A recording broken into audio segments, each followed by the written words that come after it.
सानसेल'सो दा बिसायख'थिया बे समाव नोंथाङा खौरां बिजोंनि गेजेरजों मा फोरमायनो सानो? खुलुमबाय।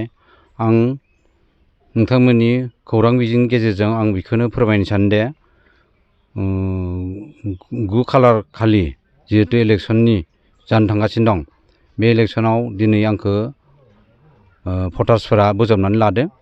आं दा देरहानाया 100% जानानै दं आरो कन्टेस्टआ आंजों दा रायजो दला फैगोन। रायजोफोरखौ मायाव भट होनो होनना खावलायगोन?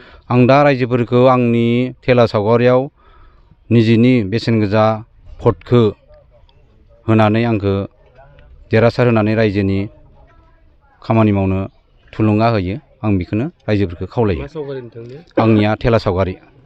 जुजिनाया सोरजों जागोन नोंथां? आंनिया जुजिनाया रायजो दलजों जागोन, उकिल गगै। ओरैनो केन्डिडेटआ अन्जन तालुकदार। गोबां सम नोंथाङा केम्पेइन खालामबाय, माबायदि अनसायनाय मोनदों रायजोफोर? दाथ' आङो गोबां केम्पिं खालामनानै मोनबाय दे रायजोफोरा आंखौ भटार्सफोरा माने बोजबनानै लादो आरो आं जि गामियाव थांदों केम्पिं खालामनो, बेयावनो रायजोफोरा आंखौ दले नोगोरै बरायदों। नोंथांनि देरहानाया रोखा जाबाय? आंनि देरहानाया रोखा। बेसेबांसो भट मोनना देरहागोन? आङो दा डिफारेन्स 10,000सो डिफारेन्सआव देरहागोन।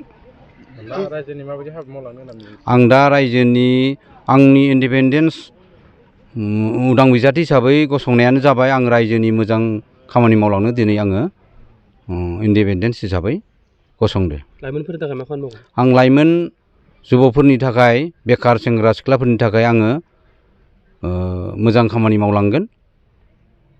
गोबां हारि माहारि नोंथांनि न'खराव लोब लोब फैदो, बिथांमोनहा अनसायदों नामा नोंथां? बिथांमोनाथ' आंखौ दिनै मोजां मोननायखायसो आंनि न'आव फैनानै आंखौ बरायफैदो, मोजां खोथा सावरायदों।